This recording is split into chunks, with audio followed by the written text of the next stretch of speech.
Salut, c'est Frédéric, j'espère que tu vas bien.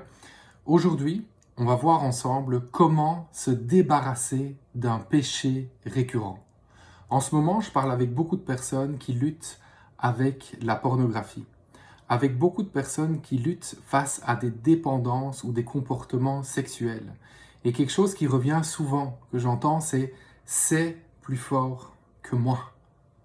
Je ne saurais jamais me défaire de ça. Ça revient constamment. J'ai déjà essayé tellement de fois, mais ça revient et ça revient encore.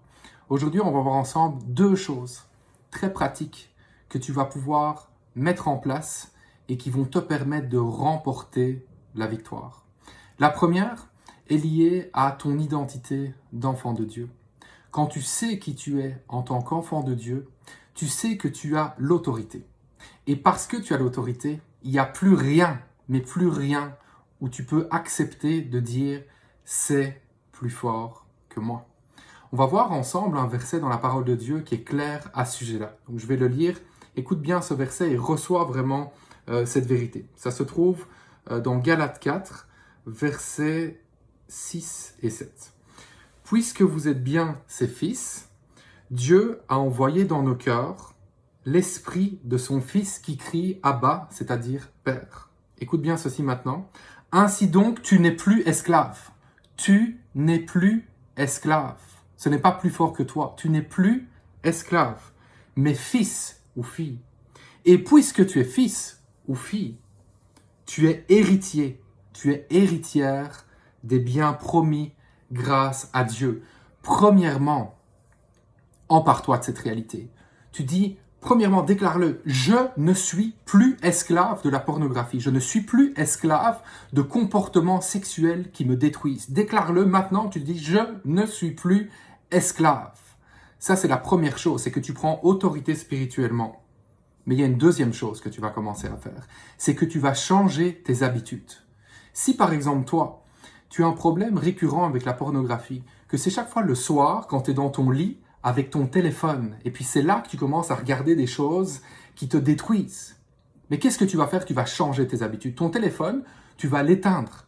Okay? Tu mets même un code. Tu l'éteins et puis tu mets un code et tu donnes ce téléphone à ton frère, à ta sœur, à tes parents, peu importe à qui. Et tu le dis, ok, moi je veux récupérer ce téléphone demain matin. Garde-le pendant la nuit. Peut-être t'hésites, ouais, mais je sais pas si je veux le faire. Tu mets un code de toute façon. Personne ne va regarder sur ton téléphone, il sera protégé avec un code. Prends des décisions radicales qui vont t'empêcher de retomber dans ces choses. Si par exemple toi, tu dis « Ah, moi j'ai toujours un comportement sexuel qui est déplacé quand je suis avec telle personne ou quand je suis dans tel environnement », ne te mets plus dans cette situation.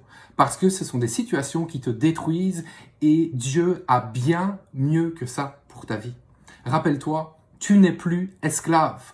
Déclare-le, prends autorité en disant « Je ne suis plus esclave. Je suis fils, je suis fille. » Et il y a un héritage que Dieu a promis pour moi. Je mérite mieux que ça. Dis-le, tu dis, je mérite mieux que ça. Et lorsque tu auras déclaré ces choses, après tu vas commencer à changer tes habitudes et tu vas rentrer dans la victoire. Moi, je déclare sur ta vie que peu importe le nombre d'années que ça faisait que tu étais pris dans un péché récurrent, je déclare dans le nom de Jésus que ça se termine aujourd'hui. Je te déclare dans le nom de Jésus et je crois qu'il va y avoir un changement dans ta vie et dans la vie de nombreuses personnes qui vont écouter cette vidéo. Si tu as été touché, n'hésite pas à partager cette vidéo. Je pense que ça va aider énormément de monde à sortir de péchés récurrents. Puis nous, on se voit bientôt pour une prochaine vidéo. Salut!